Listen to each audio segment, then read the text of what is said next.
드디어 이제 이스라엘의 첫 번째 왕이 등장합니다. 베냐민 지파의 자손 기스의 아들 사울이죠. 사울의 아버지 기스는 유력한 사람이라고 되어 있어요. 영어 번역은 이제 Man of Wealth라고 되어 있습니다. 아마 자신이 사는 그 지방에서 우리말로 하면 어떤 유지 정도 될 수 있을 것 같습니다.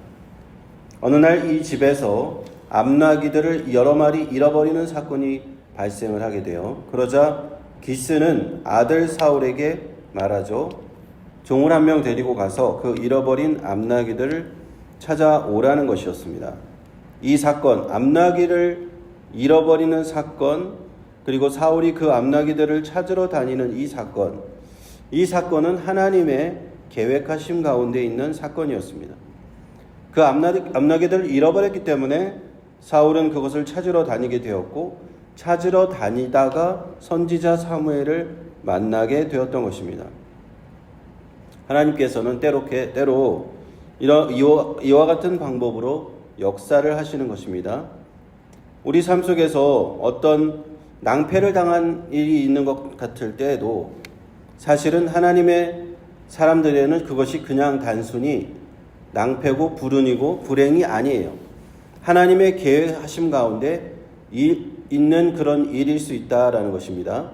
암나귀를 잃어버렸어요. 여러 마리를 잃어버렸습니다. 분명 좋은 일은 아니겠죠. 우선 우리를 문을 단속을 잘못해서 도망갔을 수도 있고, 그래서 당시에 그 암나귀들은 아주 값비싼 재산이었어요.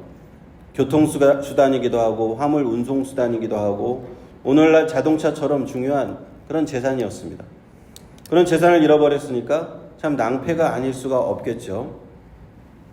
그러나 그런 좋지 않은 일이 일어났음에도 불구하고 하나님의 사람들은 그런 일이 일어났을 때조차도 원망하고 불평하기보다는 하나님 앞에 기도해야 될 줄로 믿습니다. 하나님, 이런 일들을 통해서 우리에게 알지 못하는 하나님의 계획하심이 무엇입니까? 하고 그렇게 하나님께서 내가 알지 못하는 어떤 일을 행하시려고 하시는 겁니까? 하고 그렇게 기도하면서 신앙으로 그런 일을 바라보아야 한다는 것이죠. 단순히 불평한 일이 생겼다고 해서 불평하고 내가 암나귀를 찾으러 다녀야 돼, 이렇게 시간을 낭비해야 돼, 이렇게 생각하지 말라는 것이죠. 하나님의 사람들에게는, 예수 믿고 구원받는 자녀들에게는 로마서 8장 28절 말씀과 같이 우리가 알거니와 하나님을 사랑하는 자 곧 그의 뜻대로 부르심을 받은 자들에게는 모든 것이 합력하여 선을 이루느니라 하셨습니다. 그와 같이 어떤 일, 좋지 않은 일, 좋은 일, 이런 것들이 다 합쳐져서 하나님께서는 그것을 다 사용하신다. 선을 위하여, 우리 삶의 선을 위하여 사용하시는 줄로 믿으시기 바랍니다. 그러므로 우리는 항상 기뻐할 수가 있어요. 범사에 감사할 수가 있습니다.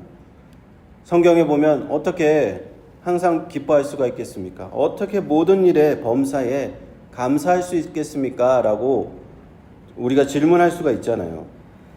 그러나 대답은 이것입니다. 항상 범사에 좋은 일이든 나쁜 일이든 하나님의 뜻 안에 우리 삶이 들어있다라는 거예요. 그러므로 우리는 감사할 수 있다는 거죠. 몸이 건강해도 기쁘고 감사한 것이고, 몸이 아파도 기쁘고 감사한 것입니다. 사업에 성공해도 기쁘고 감사한 것이고, 사업에 실패해도 기쁘고 감사한 겁니다. 보통 세상에서는 실패하고 아프고 잘못되는 것은 감사할 일이 아니라고 생각해요. 그러나 잘 되는 것도 하나님 안에 하나님이 주시는 것이지만 못되는 것도 하나님의 계획 안에 있다면 우리는 감사할 수 있다는 거예요. 때때로 하나님 안에서, 하나님 바깥에서 잘 되는 것도요, 그것은 화일 수 있습니다. 못되는 것도 하나님 안에 있으면 복이 될 수가 있습니다. 데살로니가전서 5장 16절 18절에 뭐라고 하셨어요? 항상 기뻐하라, 쉬지 말고 기도하라, 범사에 감사하라. 이것이 그리스도 예수 안에서 너희를 향하신 하나님의 뜻이니라. 아멘. 이러한 진리를 깨닫게 되면요, 인생에 여러 사건들이 있을 때, 이벤트가 있을 때 일희일비하지 않게 됩니다.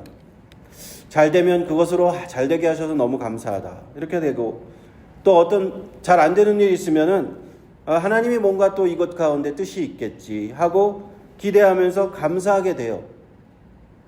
뭐 교통사고가 난다든지 그런 일이 있을 수도 있잖아요. 그래서 왜 접촉사고가 났을까? 그렇지만 하나님께서 그 가운데 또 하나님의 뜻이 있구나, 그런 생각을 하게 됩니다.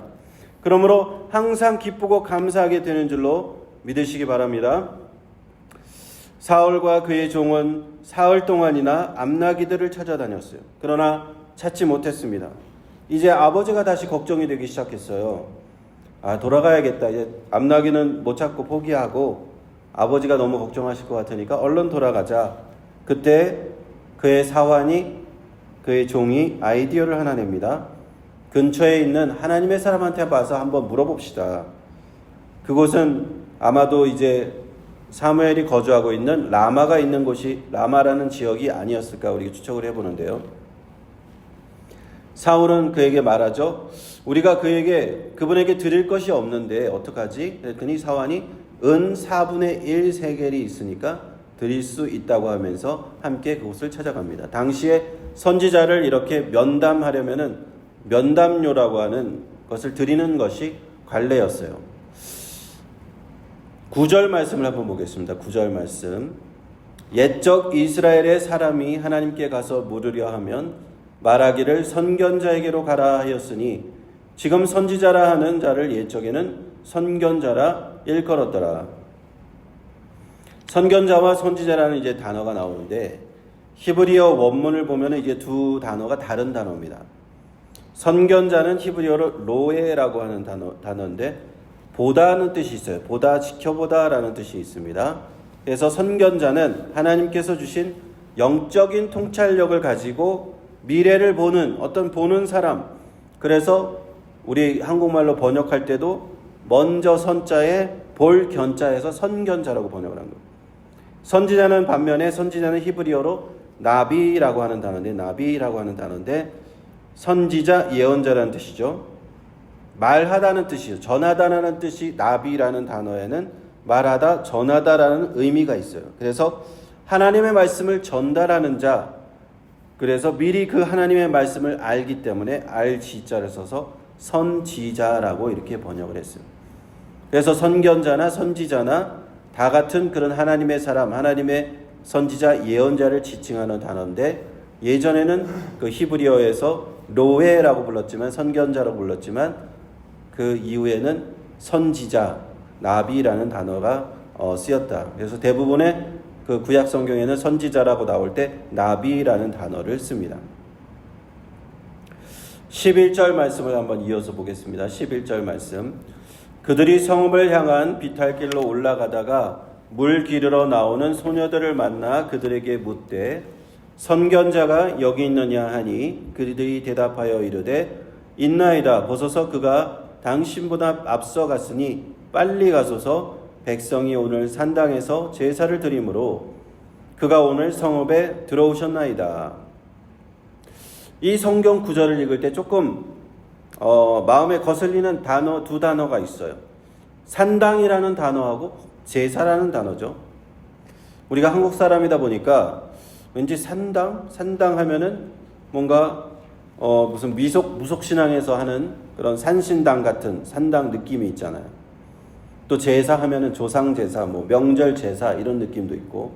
그래서 구약 성경에서 제사라는 말은 굉장히 많이 나오는데 히브리어를 한국어로 번역하다 보니까 한국에서 가장 비슷한 단어를 찾게 되어 있어요. 그래서 산당이라는 단어, 제사라는 단어가 쓰였는데 가장 그게 비슷하다고 본 것이죠. 그러나 영어로는 뭐라고 번역을 했냐면 산당은 high place예요. 그냥 높은 곳에 있는 어떤 장소를 얘기하는 거고 제사는 sacrifice라고 해요. sacrifice는 희생이라는 뜻이잖아요. 그래서 희생제사, 여호와께 희생드리는 그 희생제사, 레위기에 보면은 5가지의 희생제사가 있잖아요. 번제, 소제, 화목제, 속죄제, 속건제 5가지의 이 희생제사를 의미하는 것입니다.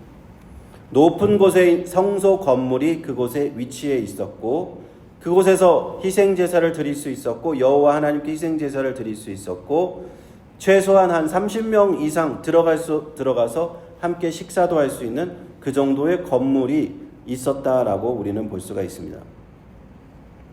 그리고 사무엘과 사울은 드디어 만나게 되죠. 그 전날에 이미 하나님 여호와 하나님께서는 사무엘에게 이것을 미리 알게 하셨어요. 그리고 그에게 내가 만날 베냐민의 지파에서 온 한 사람을 만나게 되면 그 사람에게 기름을 부어서 이스라엘의 지도자로 삼으라고 하나님은 이미 말씀을 하셨습니다. 그러니까 선견자 사무엘, 선지자 사무엘이 하나님께 쓰임받는 그런 장면을 우리가 보는 것이죠. 사무엘은 사울을 만나서 이렇게 얘기합니다. 나와 함께 산당으로 올라가서 함께 식사를 하자. 내일 아침이 되면 모든 것을 다 얘기해 주겠다. 사흘 전에 잃어버린 암나기들은 염려하지 마라. 이미 찾았다라고 말씀을 하고, 그리고 사울이 정말 고개를 갸우뚱할 만한 말을 해줍니다. 온 이스라엘이 사모하는 자가 누구냐? 너와 내 아버지의 온 집이 아니냐. 사울은 깜짝 놀라서 대답하죠. 갑자기 자기가 암나기를 찾으러 왔는데 갑자기 자기가 이스라엘이 사모하는 자가 자기라고 하고 자기 아버지 집이라고 하니까, 저는 이스라엘 지파 가운데서도 가장 작은 베냐민 지파 사람이고 저희 가족은 베냐민 지파 중에서 모든 가족 가운데 가장 보잘것이 없는데 어떻게 저한테 그런 말씀을 하십니까? 라고 깜짝 놀라게 됩니다. 그리고 함께 그 산당으로 들어갔더니 이미 손님 30명이 그곳에서 기다리고 있어요. 그곳에서 식사를 하기 위해서 기다리고 있었는데 사무엘이 오기 전까지는 식사를 시작하지 않습니다. 그리고 사무엘은 그때 사울과 그 사환을 상석에 이렇게 앉히고 그 요리사를 통해서 가장 준비한 가장 좋은 음식을 들여서 먹게 하죠. 이로써 사울은 잃어버린 암나기를 찾으러 떠났다가 하나님의 예비하심을 따라서 자신도 알지 못하는 상황 가운데서 선지자 사무엘을 만났고 그곳에 앉아서 상석에서 30여 명의 손님과 함께 성대한 만찬을 받게 됩니다.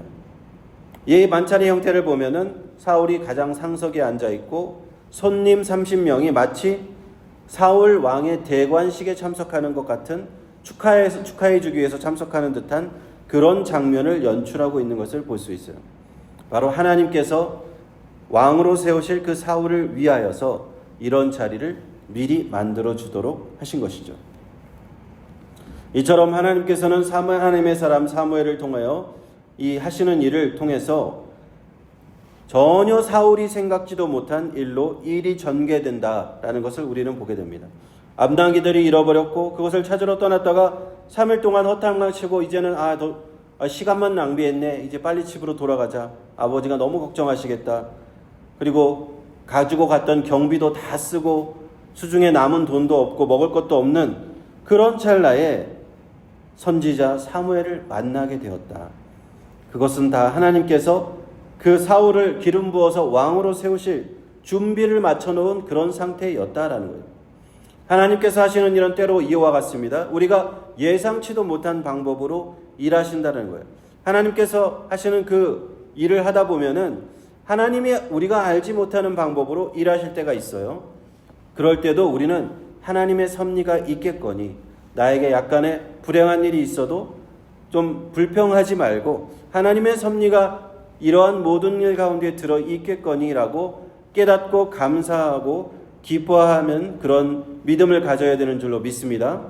이렇게 항상 기뻐하고 항상 감사하는 그러한 삶, 그것이 바로 예수 그리스도 안에서 우리를 향하신 주님의 뜻인 줄로 믿습니다.